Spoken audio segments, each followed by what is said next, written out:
Innovation, leadership, legacy, all on one stage. And if you thought that was exciting, well, hold on tight. Because we are shifting gears from vision to venture and public policies to pitching to sharks. Up next is our Shark Tank success story, where real entrepreneurs turn bold ideas into booming businesses. It's not just about the funding, it's about the hustle, the journey, and the leap of faith.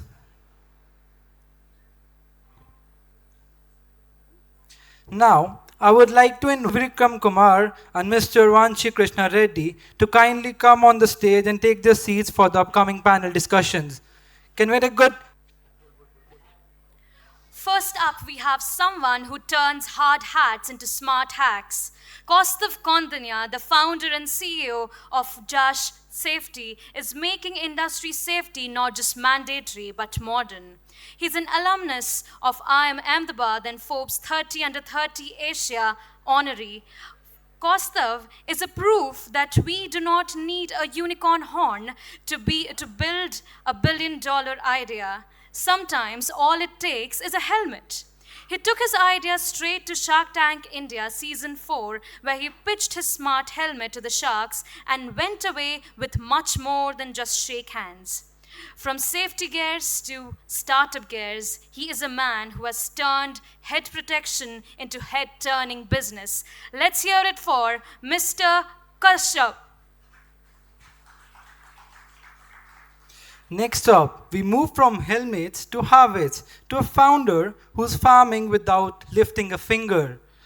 Trivikram Kumar, founder and CEO of XMachines, is on a mission to make farming autonomous, intelligent, and stress-free.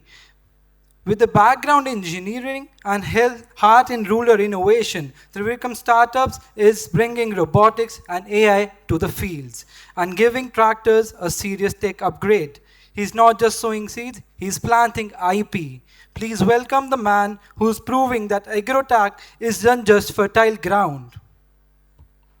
And now the man everyone in a startup pitch deck secretly wants to impress. It's none other than Vamshi Krishna Reddy, who is the partner at Kalaari Capital, one of the India's leading early stage venture capital firm. But long before cutting checks, he was cutting codes as a co-founder of OTT startup way before binge watching had become a national sport. He spent over 15 years scaling digital media products, and today he helps founders build and turn big ideas into bigger valuation. And without losing their sleep and, of course, their cap tables, he knows it how to survive the pitch, the pivot, and the panic. We are grateful to have you, sir, with us.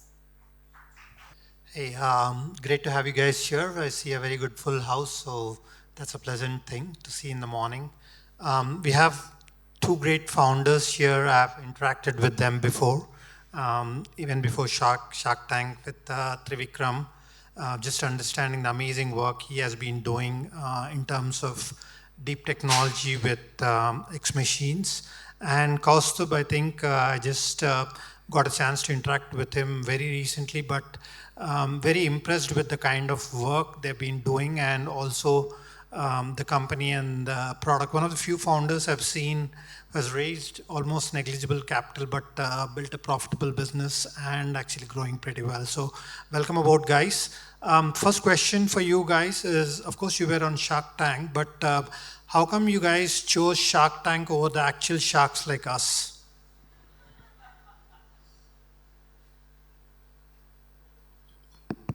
We tried speaking to you, sir, first. We came to you first, but it so accidentally happened that in the same amount of time, we also had an offer from there. Yeah. So I think we have done both here as well as there, but I'm sure Shark Tank is more PR than actual investment. Everybody's aware. So the amount of PR that we get there, that brings business as well, and that brings profit. So Shark Tank is always more preferred than other sharks. That's great. I think it's a great platform, and we really admire what it does to just create a lot of feeder for us as well, and also the companies and just the ecosystem as such. So just starting with you, how would you think about the experience of going into Shark Tank, right? Because one is, of course, it is reality TV in a sense. So while we are getting the benefit of reaching to a larger audience, just I think is the pitch similar to how you pitch with the venture capital firms, or the pitch different? What goes on behind the scenes? It looks like it's a very short thing, like you're done in 15 minutes, you're getting the check. Maybe we'll start with just understanding, what's the behind the scenes? Does it take like too long, just from a shoot perspective, and the preparation before that? What are you preparing for? What's the kind of criteria that has gone into actually picking you guys to get there on the stage? So it's a long process. It starts at least 6 months before we shoot for the show. First starting with the application process, multiple screening processes over there. And after the first 2-3 layers are done, then we go to the final shoot spot. And even there, it's a 3-day long process. And a couple of prep steps, a couple of pitch refining activities, the number crunching activities, and so on. But the moment we go to the camera, it is very similar to how we would interact with the regular VC, except with the cameras and the large set. So that's the only difference that we've seen. And probably on top of that, a small fear that if we really mess it up, then we are messing up in front of the whole country. But apart from that, it isn't significantly different, because the VCs are also, some of them are ex-entrepreneurs. They understand business and numbers. So one thing Shark Tank really taught me was patience. So you apply for it, then they give you another form to fill. Then they ask you for a video. They say it's a screen test. They want to see how you speak. Then they ask you to speak live on video. Then they ask you to choose costumes. So I'm a person who doesn't even comb my hair. And they made me wear probably 5 different costumes and send them photos for them to choose. And as Trivikram says, once you go there in the first, it's 3 days. And probably 90% of that 3 days is just waiting. So your instructions of the day come like this: come here, have breakfast, and sit. We will tell you what to do next. So that could be next day, it could be in the evening, it could be day after, we don't know. But coming to the actual shoot itself, that's an excitement for sure. It's something to remember by. One general myth that people have that it could be a bit scripted, but fortunately and unfortunately it's not. It's like an open conversation, just like how we are having right now. There could be any number of questions from the other side, and we are answering it. It's just that there are cameras far away, hidden, which are shooting it continuously. And to answer your question, you see 15-20 minutes, but the average shoot lasts about 1.5 hours to 1 hour 40 minutes. And this 1.5 hours is pure conversation.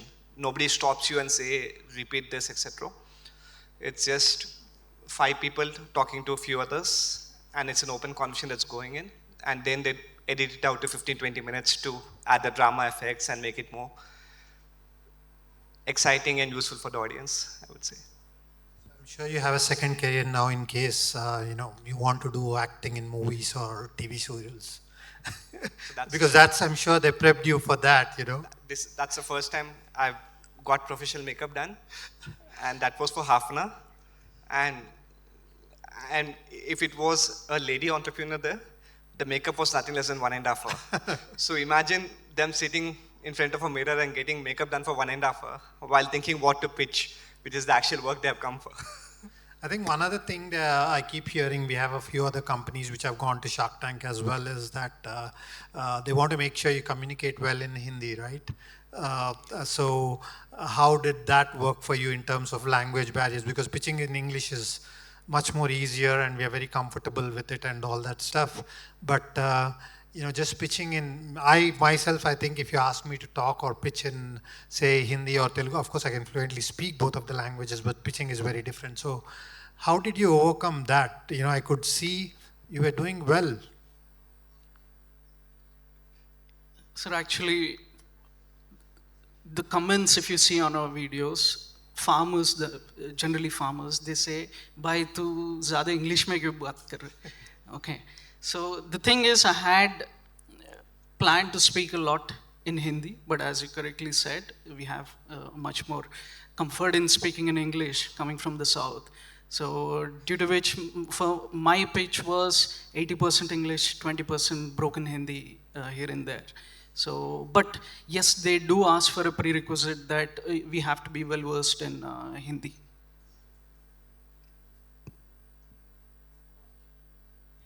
Fortunately for me, my schooling was, second language was Hindi. So I was formally trained in Hindi for 10 years plus. But the similar problem was with my co-founders, two of them who were not natives, who didn't learn Hindi officially, so they had broken Hindi. That's where English came in. But for me, I didn't have an issue. And we also got used to it because like 90% of our customers are Hindi speaking. They don't understand English. And as soon as we start English, they shut down. So our brochures, our marketing material, a lot of that comes in Hindi as well. So because I'm used to it, it didn't really matter much. And coming to your ask, basically, right? Primarily, I see a lot of founders actually looking at very little dilution when it goes to Shark Tank versus actually when you're pitching to VCs and all that stuff. And like you said, it's primarily, maybe more of a PR exercise. So do you think more of this is a marketing budget you allocate for the cap table and you're giving it to the investors?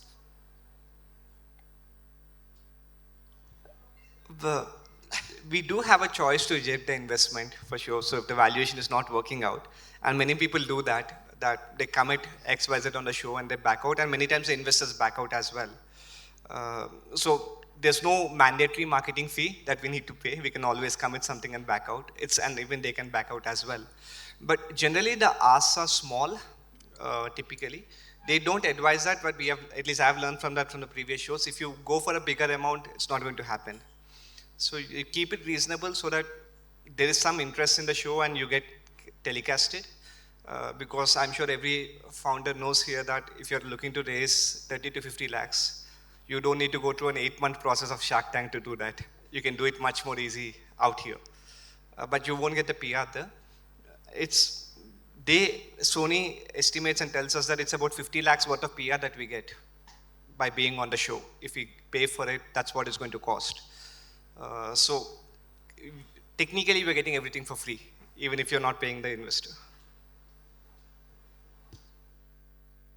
For us, the intent was to give out a reasonable amount of equity, which makes sense for those guys because we are willingly going there trying to seek a bit of partnership and the long-term work that we could potentially do. So we had asked for about 3-4% during the pitch. And yes, marketing, I don't think we had to think of paying over there. I never considered it as marketing fee, but something sizable for them to have some meat in the company. Now that you have raised, obviously, all of the folks on the Shark Tank are coming from a great experience with investing in companies and building their own companies. For the choices you made in terms of picking the investors who are on the board of Shark Tank, on the panel of Shark Tank, and what made you pick the particular investor in your case, right? Because obviously you always have a choice, right? Why and what made you say that, hey, this is the one person I would love to work with and kind of help you with it? I personally had preferences that, if it were this person, there could be certain value to us as a company. But it turned out that, and in fact, Maybe you can talk a little about, who actually gave you an offer and, what was it, and then. Sure. So we received offer from Ritesh Agarwal of Oyo Rooms and Namita Thapar of MCure Pharma. So these were the two sharks that agreed to put money into the company. They both shared the deal, and it was for about 70 lakh rupees of investment into the company. But the one point I would like to add here is we do not know who is going to be there till the last moment. So it's not our choice who's going to be part of the panel, because they keep rotating each day of that particular shoot. Sometimes on the same day, different group can also end up. So we had no much say over there, but from the offers that we received, who made more sense for us, what mattered. And for us, luckily, both of those guys were appropriate in our perception. So we had 4 offers from Piyush Bansal from Lenskart, Ritesh Agarwal, Namita Thapar, and Aman Mittal. So personally, one philosophy that I really matched with Aman was boat was always profitable. There is a lot of debt. They scaled profitably compared to Oyo or Lenskart. And similar to our background of the product, these are engineered products compared to others guys. So we thought that experience would help. And from a personal front as well, with all due respect to Kalaari, I prefer investors who don't interfere much in the operations. Because this is such a niche industry, it's not so easy to understand. From a third party point of view, it's very easy to advise, but on-ground reality is different. So from our from our conversations which got edited there, Aman was the one who was very open that aap promoter aap chalao. Aapko kya help chahiye hum kar lenge. Whereas everybody had some opinion or guidance on which path to take. And he was like, aap path le lo, I'll support you. And that resonated a lot. Because we have seen a lot of other companies get destroyed with such kind of interference because the board do not understand the business well. And this is such a niche industry that it's not easy to understand. How many people really know how is it like working at 300 feet on a windmill? People don't know that unless you're there. So that's why we preferred somebody like Aman who said, jo aapko karna hai karo. We have 3 co-founders. He had one dialogue saying, aapko main sales mein help karunga, aapko R&D mein help karunga, aapko production mein help karunga, agar wo aapko chahiye. आप पूछिए मैं करूँगा. So that was something that really made the choice, and we always wanted to take one. We didn't want to take multiple offers. There were combination offers from Ritesh and Piyush as well, and 3 of them were also willing to combine. But we wanted only one on board rather than so many people. That was another choice. We chose one. And also, a lot of questions around. Once the episode is aired, how long does it take for you to close the round, right? Because, it seems like the sharks have given the check, the money is in the bank, just like how they show it on KBC, ye raha, aapka transfer ho gaya. Does that happen like that, or how does it work? Yeah, it certainly doesn't happen that way. Those are just dummy checks. Yeah. So for us, it took 12 months for us to close the deal from the date it was shot. But largely, it was our fault because it takes a lot of paperwork in between the due diligence process, the agreements, coming to the same terms and so on. And us being a startup company, being a small team, we had other priorities to really run the business. So we could not allocate much time on the paperwork per se at that particular point of time, which got the timeline stretched a bit. But it's our fault, but for us, it took 12 months. It's similar, it takes about a year depending on which part of the cycle you are in. It's about 3 to 4 months of shooting, starting from end of August to end of December. Every weekend shootings happen, and all of this together gets aired from January to March. So we were shot in end of August, and the deal closed a month ago. So that's almost 10 months. Because from August to December, they're so busy in the shootings, nobody talks to you. They start talking to you in February. So you could be shot in December, you could be shot in August, they still talk to you in February. So it really depends on when you got shot. So it can vary from 6 months to 9 months or 10 months, and as he said, in many cases, the money doesn't come. I think the official statistics says that about 40% of the deals actually close where the money is transferred. So 40%, 4 out of 10 companies where the there was some commitment on the show that actually materializes. Otherwise, it doesn't. 6 times it doesn't. And how did you see the business actually kind of impact basically after the episode? Were you able to kind of garner a lot of interest from investors, customers? Can you share some numbers on how that episode impacted your own businesses? In our case, there's no direct impact on the numbers. That happens in D2C companies, ideally where you have something below a ticket size of 1,000 and you sell online, it's a consumer product, you get this immediate spike. And if you're able to sustain that spike, you're winning. If you're not able to, then you're losing again. In our case, the general sales cycle is about 3 to 4 months. What it really gave us is credibility. Because in B2B, nobody touches a new brand. Because always the question is, if something goes wrong, who decided it? Usko pehle nikalo company se, fire in. So nobody takes a risk. Now, with this, the credibility is easy to share. So he says, sir, ye Shark Tank pe aaya tha, ye dekhiye, ye karo. So with credibility, the sales cycle now goes down from 6 months to 4 months to 3 months. That's something that really helps. A lot of inquiries for sure. 2 years of worth of inquiries came within a month, and that has closed. I would say sales has gone up significantly, but not to the way that it can be tracked directly to Shark Tank. Inquiries have come up, but there are multiple factors to it. There's PR, there is Shark Tank, there is stalls and expos that we do. We can't just link it to Shark Tank, for sure. Credibility and wide engagement. And in our case, one other major thing is that most factories across the country, the factory could be even in Rameshwaram, or in Kashmir, or in Bengal or Gujarat. Most of the officers, the workers, the users are from UP, Bihar, Jharkhand, Chhattisgarh belt, who are pure Hindi speakers.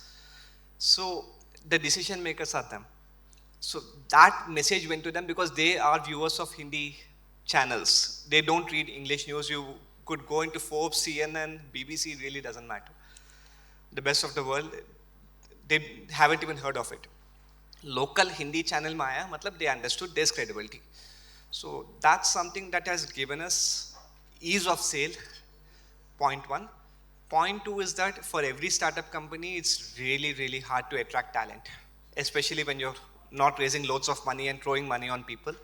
If you're trying to match market salaries and get people, वो सोचेगा cell नहीं आएगा तो मुझे निकाल देंगे, छोटी company है वगैरह. So with this, now people are proud. I work in a Shark Tank company, so it's much easier to hire people now. Because once they research, they don't go to our website, they go to YouTube and watch the episode. These are the two effects. How about you? As I was saying, it works really well for products that are priced under 1,000 rupees. Our product is priced upwards of 3.5 lakh rupees. So that PR did not directly translate into sales per se, but it built a lot of awareness about the existence of such a product and the existence of a company called XMachines in the Hindi-speaking belt, as well as the Hindi-speaking people of this country living elsewhere globally. So that bought us quite a bit of leads, quite a bit of dealership interest, which are converting now because the product was not yet complete sale ready at that particular point of time. But in terms of building awareness, it certainly had an effect on us. I think I've been shown that we have a couple of minutes. So one thing we would like to know is, obviously, we've been talking about Shark Tank, but we didn't talk about what exactly you guys do. So you guys have each 1 minute to pitch. Right. So we are a company called XMachines. My name is Trivikram. We build robots for agricultural operations. So going forward, agri is not something that you'll see a very hardworking person go really sweat it out in the field to do the cultivation. Okay. Going forward, the food, the consumable fruits, vegetables, and everything is going to be grown using autonomous robots. The robots can vary in its size. It can be a huge jumbo robot. It can be a very compact robot, doesn't matter.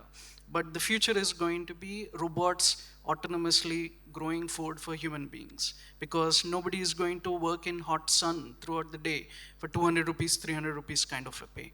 So what we do is we are beginning to build a product category. We call it micro tractors, which can help farmers do their day-to-day jobs like sowing, weed control, spraying, fertilizer application, harvesting kind of operations in a very smart and intelligent and autonomous way. What I mean by saying that is, today, if a human being is applying a pesticide or fertilizer, it's done throughout the crop. But it's not that if, it is not always the case that you need to spray your fertilizer all across your field, because there is already some amount of fertilizer already existing in that particular spot of zone, land, where you need not spray.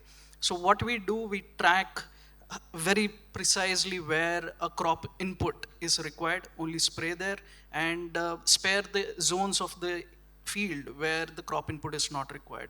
It is good for the environment. The consumable fruits and vegetables that we have on our tables will also have lesser sediments of these harmful chemicals. So that is exactly what we do, and we also export our product globally. 1 minute for you, Kausthub. So my company's name Jarsh Safety. We make safety equipment essentially for industries. All of us can probably think of a time of a landline followed by a cordless phone, followed by a keypad phone, a BlackBerry, Motorola, iPhone, foldable phone, so on. But can any of you think of a time when a helmet was any different or a shoe was any different? Everything has always been the same, and every year 25 lakh people die in industries because of accidents. Now these are people who build your home, who bring electricity to you, who take the coal to the power plant, who run the power plant, who build this AC, who build the lights that we are sitting in.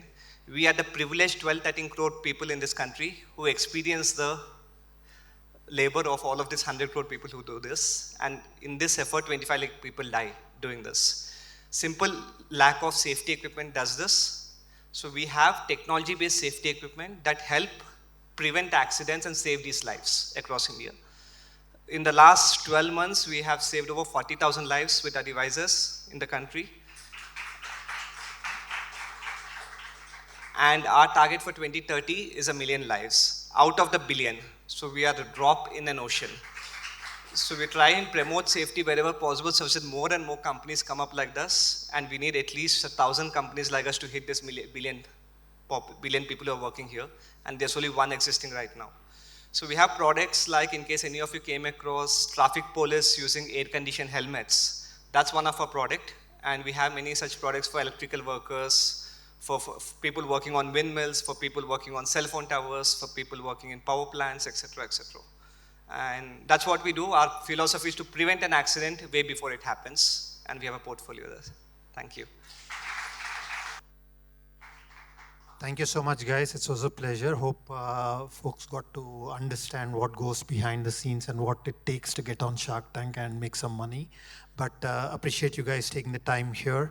I don't think we have too much time for Q&A, so we'll hopefully you'll be able to answer offline, if they have any questions. But thank you, appreciate it.